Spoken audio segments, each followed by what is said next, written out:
Vamos a hablar sobre el sector agropecuario y sobre la innovación y la situación en el sector. Recibimos a Maximino Díaz, él es productor agropecuario de Veraguas y a su vez uno de los históricos oyentes de estas emisiones. Maximino, buenos días, ¿cómo le va? Buenos días, mi estimado amigo Leonardo, profesor, buen día a los oyentes de Panamá en directo y a los que siguen por las redes, a todos, buen día. Óigame, Maximino, antes de entrar en otros detalles, hace unos minutos atrás nos hablaban de la dureza que va a tener la estación seca este año que viene, 2024. Más dura de lo que usualmente es. Me imagino que en el sector las condiciones no son muy diferentes desde el punto de vista de que no hay mucha preparación para enfrentar el tema en condiciones normales y menos en condiciones anormales como la que viene. Es muy difícil, profesor. La verdad es que esto no nos hemos preparado, por lo menos el sector en su contexto general, no se ha preparado para hacerle frente a algo tan difícil como lo que viene. No sé si ustedes recuerdan los planteamientos del actual gobierno que hablaba al inicio de cosecha de agua. Pues eso Correcto. no se ha cumplido en absolutamente nada. O sea, han dedicado, creo que bastante esfuerzo en abrir pozos donde no hay agua, eh, abrevaderos donde no se acumula agua, y eso ha sido un absoluto fracaso. En el caso de los productores que utilizamos riego, sobre todo riego presurizado, riego por goteo, en cultivos muy específicos como son los cultivos de verano, ya estamos confrontando problemas en algunas áreas, donde las quebradas y ríos de los que tomamos agua para riego ya manifiestan un agotamiento significativo y apenas estamos a 2 semanas de haber iniciado esta estación seca. Ahora, Maximino, cuando usted se refiere a cosecha de agua, expliquémosle un poco a la audiencia lo que significa hacer una cosecha de agua en esos tiempos, ¿no? O sea, eso es simplemente preparar áreas para almacenar el agua de lluvia o el agua de escorrentía, almacenarla y tenerla disponible para el momento en que se necesite. Se cosecha, se siembra y se utiliza en los momentos oportunos, ¿no? Eso es cosechar agua. Es algo sencillo, pero a lo que hay que dedicarle tiempo, recursos y mucho equipo. Y por desgracia, el sector agropecuario, hablando específicamente del MIDA, no cuenta con ninguno de esos tres factores. Si le preguntaran a Maximino Díaz cuál es el balance que se hace de este año 2023 en torno al sector agropecuario, ¿qué se puede decir? Oh, eh, sinceramente, extremadamente difícil. El sector agropecuario es el que siempre recibe los golpes más duros de cualquier crisis. Nosotros nos enfrentamos a la pandemia. Resultó ser el sector junto al sector salud que dio la cara por los panameños. Nosotros supliéndole alimento, nunca faltó alimento, y salud por otro lado haciendo el trabajo que les compete. Sin embargo, todo lo hicimos nosotros bajo nuestros riesgos y con nuestros recursos, porque las instituciones que tienen que velar por esto no estaban preparadas para hacerle frente a algo tan difícil como eso. Antes de la pandemia del virus, nosotros nos enfrentamos a algo que se inició en el gobierno del señor Varela, que fue la congelación de precios. ¿Cuál fue el sector más afectado? El sector agropecuario. Nosotros fuimos los que recibimos el mayor impacto. Sin embargo, el impacto que recibimos nosotros los productores no benefició en absolutamente nada a los consumidores. Todo lo contrario, los productos relacionados a los que fueron congelados se incrementaron al doble y algunos hasta el triple. O sea que el consumidor no se vio beneficiado. Y ahora en esta crisis, que creo que ha sido las peores de la historia de Panamá, de los tranques, los cierres, los secuestros, porque nosotros en el sector agropecuario estuvimos secuestrados. Nosotros no podíamos hacer absolutamente nada. No teníamos acceso a los insumos, no teníamos acceso a nuestras fincas, a ver los cultivos, a sacar los productos, a llevarlos a los mercados. Las pérdidas son altamente significativas. Yo creo que todavía nosotros no hemos podido cuantificar lo que realmente perdimos. El sector agropecuario está en crisis, pero una crisis sumamente profunda. El próximo gobierno se va a enfrentar al peor desafío que ha tenido la historia del país en cuanto a la reconstrucción del sector agropecuario, porque este sector no se puede recuperar, este sector hay que reconstruirlo con mucho esfuerzo, con muchos recursos y con una voluntad política extraordinaria. Yo hablaba con usted otro día porque me quedaba la duda en torno a un tema. Usted habla de reconstrucción y varias veces hemos conversado aquí las diferentes técnicas de innovación que se han aplicado y que usted ha podido aplicar en el sector en esta parte del país. ¿Cómo se detalla esto? Bueno, es que las innovaciones que nosotros hemos tenido que hacer, las hemos hecho en función de poder entrar a los mercados. Eh, el consumidor panameño cada día es más exigente en calidad, eh, en cantidad también, cuando se dispone de los recursos para eso. Y hemos tenido que hacer inversiones altísimas. Por ejemplo, la agricultura protegida que se practica hoy día es sumamente costosa. Cuando hablamos de los mal dichos invernaderos. Eh, hace unos 10 años, de repente, un metro cuadrado de invernadero costaba $15. Hoy está por los $45, un metro cuadrado. O sea, eso es altamente significativo, muy costoso.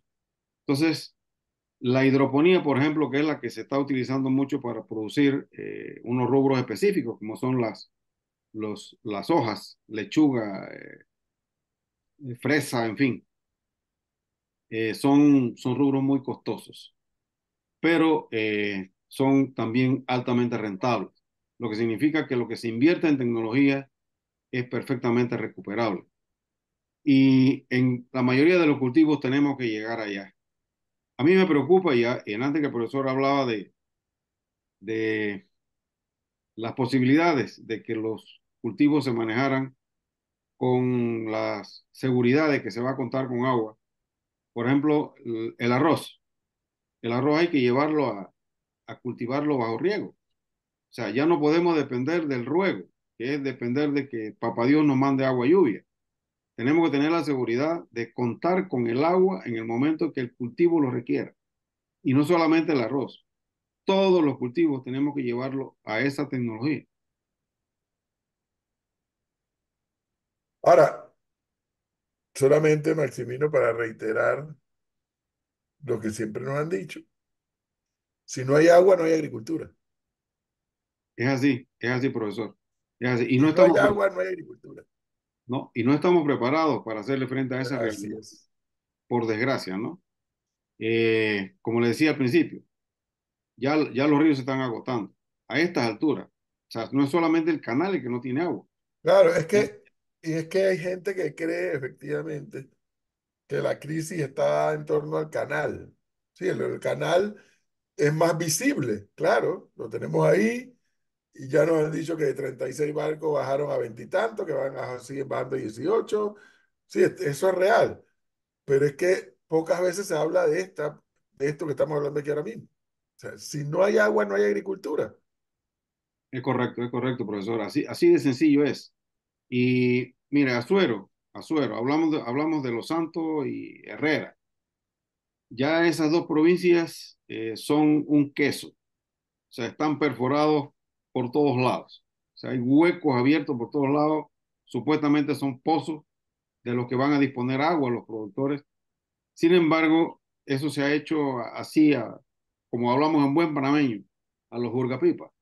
O sea, perforando por cualquier lado sin la seguridad de que allí abajo se va a encontrar agua y a qué nivel se va a encontrar agua y qué cantidad de agua se va a encontrar en el subsuelo.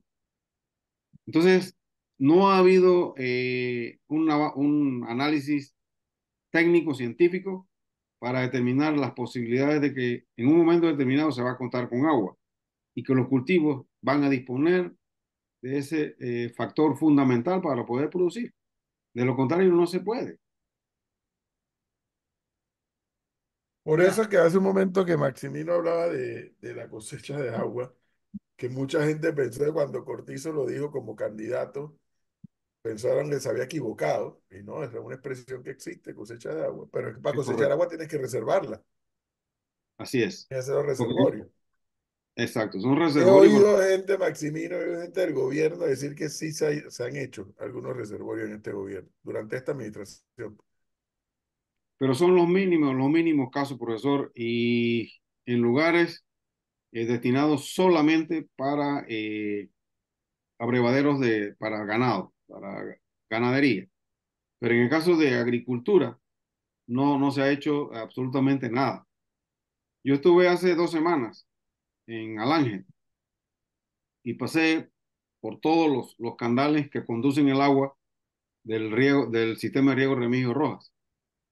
Y resulta ser que no había agua en los canales. Y yo pregunté que qué había pasado, qué pasaba, porque no había agua disponible para el riego. Y me explicaban que había un problema muy grande en la toma de agua, donde entra el agua que se vierte por los canales. Y resulta ser que ese es un sistema que costó 75 millones de dólares y no está siendo atendido, no está siendo supervisado.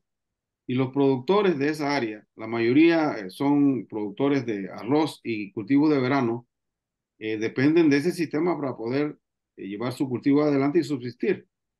Sin embargo, no hay la evaluación suficiente ni el seguimiento. O sea, la palabra mantenimiento en este país fue borrada del diccionario. O sea, no existe mantenimiento para absolutamente nada.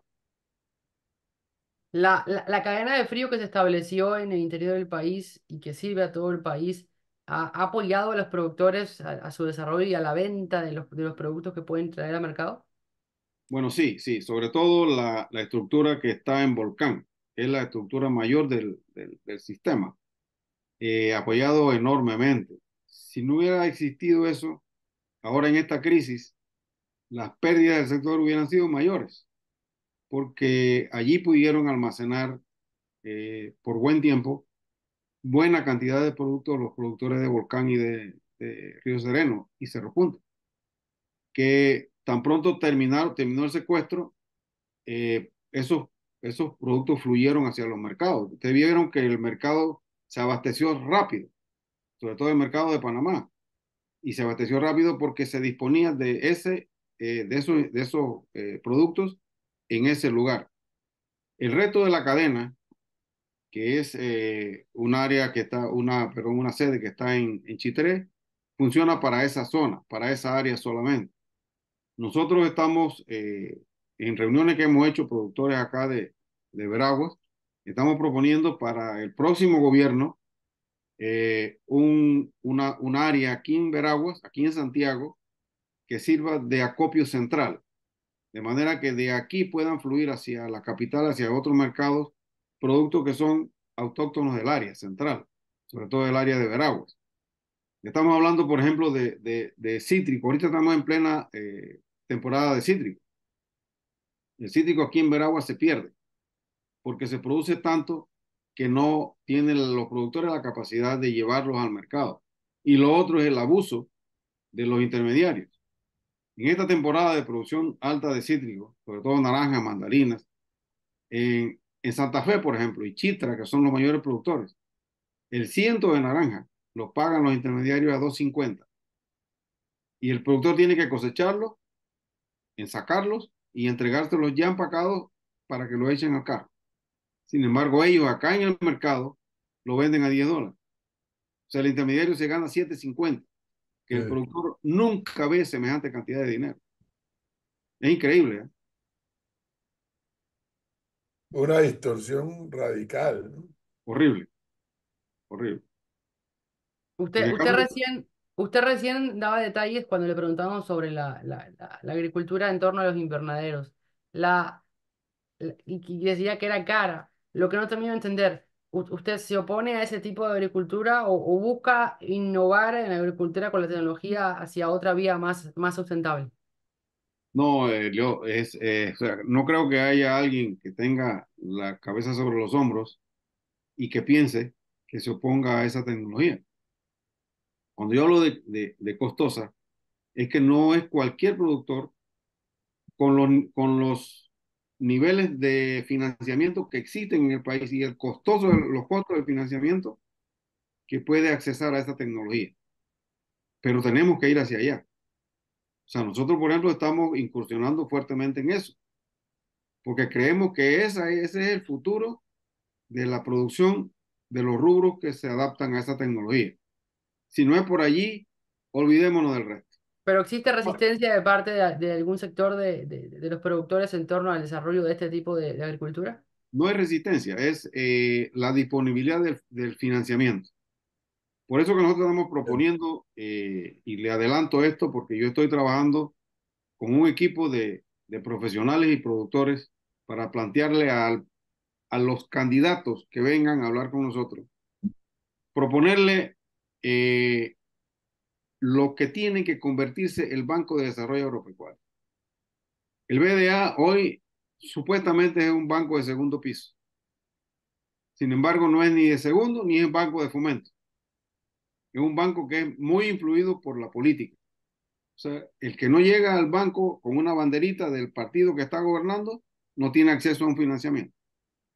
Entonces, el BDA tiene que reconvertirse y tiene que tener disponibles los fondos para poder que más productores accesen a esta tecnología, a esta y a otras tecnologías. Y no solamente estamos hablando de cultivos protegidos, estamos hablando por ejemplo, la tecnología del dron en cultivos grandes, cultivos extensivos, como el arroz, por ejemplo. Ahora mismo un dron eh, tecnificado de verdad cuesta $250,000. ¿Quién lo tiene? O sea, ¿qué productor puede disponer de eso? ¿O qué empresas existen en el país que puedan disponer de esa tecnología y ofrecerla a los productores? Son muy pocas, son contadas. Y tenemos que ir hacia allá, porque nosotros lo que tenemos como país es que tener la garantía de que el consumidor panameño tenga el alimento en el momento oportuno y a precios accesibles. Si no hablamos de tecnología, no hablamos de incremento de producción. Por lo tanto, tampoco podemos bajar los costos de producción y el precio al consumidor. Eso sería prácticamente irreal. Y en torno a la herencia de productor a productor, es decir, aquellas nuevas generaciones que eligen migrar a la ciudad y no quedarse en el campo haciendo la labor destinada al productor agropecuario, ¿cómo se podría cambiar? ¿Cómo se cambia ese factor que está incidiendo cada vez más en la sociedad? Eso es muy sencillo, mire, y yo estuve recientemente administrando de repente la principal escuela de agricultura, el Instituto Nacional de Agricultura.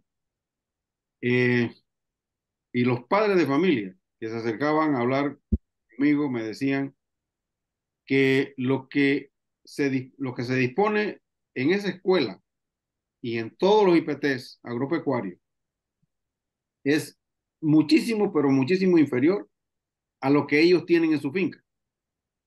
Lo que significa que el bachiller agropecuario que se está capacitando, que se está educando, no va con los conocimientos adecuados para que las fincas de esos productores, de sus papás, de sus parientes, crezcan, tanto en tamaño como en producción, como en tecnología. ¿Qué significa eso? Que tenemos que inyectarle educación tecnológica a los estudiantes que egresan de los bachilleres agropecuarios. Sin embargo, eso no se está haciendo.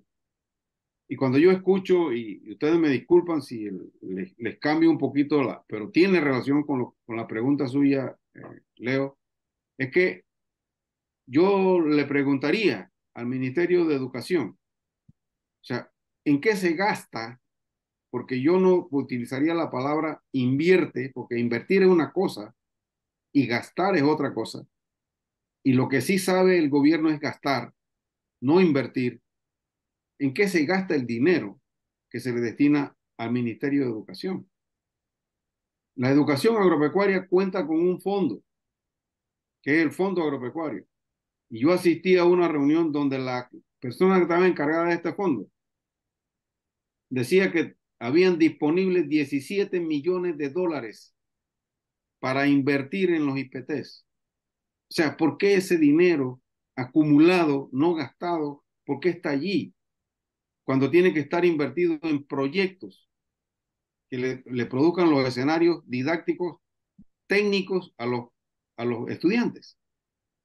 Si nosotros no dedicamos, no invertimos realmente en la educación agropecuaria, seguiremos, Leo y profesor Cabrera, seguiremos pidiéndole milagro a Jesús Nazareno. Sí. Que sea Él el que intervenga, porque nosotros como humanos no tenemos la capacidad para hacer los cambios en el momento y los cambios que realmente se necesitan hacer. Entonces yo lo que diría en este caso, la pregunta suya, Leo, es que esa inversión que se haga en el estudiante sí va a repercutir en el cambio tecnológico de la finca de los productores y le va a dar incentivo a esos técnicos, a esos muchachos, a esos jóvenes, para que se dediquen a apoyar a sus padres. ¿Sí? Mire usted que el BDA, de una manera muy sabia, diría yo, inició un proyecto que se llamaba Mi Primer Financiamiento, que iba dirigido hacia los egresados de la Facultad de Agronomía. Ese es mi primer financiamiento. El técnico, y yo ayudé a varios técnicos de eso que hoy día tienen sus proyectos. Ese fondo era para que estos muchachos se sintieran incentivados a incursionar en la agricultura, ¿sí? A que fueran emprendedores y que no dependieran de un nombramiento, porque la mayoría de los que estudian para que sean nombrados en el Estado o en una empresa privada. Y ya en esos dos renglones ya no hay capacidad. O sea, tenemos que regresar al campo, pero solamente regresamos al campo si vemos que hay incentivos. ¿Y el incentivo cuál es? Aumentar la rentabilidad de los rubros a los que se dediquen. No hay otro camino. El tema del Banco de Desarrollo Agropecuario es todo un tema, Maximino, que ojalá ustedes puedan hablarlo con los candidatos para ver si es verdad que ahora le van a dar un giro, porque como está hasta donde yo puedo saber, eso no va para mucho. No. Es que ninguna institución, profesor. Mira, el sector agropecuario tiene 5 instituciones públicas. El MIDA como cabeza, que no tiene cabeza, el BDA, el Instituto de Seguro Agropecuario, el IMA y el IDIAP. ¿Cuál de las 5 nosotros podíamos en este momento decir que tienen vinculación con el sector agropecuario? Yo diría que ninguna, porque el problema más grave lo tiene el propio MIDA. O sea, que no tiene una cabeza gerencial que se vincule realmente al desarrollo agropecuario. La ley que creó el MIDA tiene 50 años. Fue creada en 1973. Está totalmente desfasada. Si buscamos el organigrama del MIDA, eso es una telaraña. Eso no tiene función. No hay por dónde cogerlo. Miren ustedes el papel que está desarrollando el IMA. El IMA es un simple administrador de la empresa privada. En los silos de Lima, la empresa privada deposita y el Lima le administra, le recibe y le entrega. Además de dedicarse a hacer algunas compritas para hacer las famosas bolsas. Más nada. Pero el papel de mercadeo agropecuario, ni nacional ni internacional, lo está ejerciendo.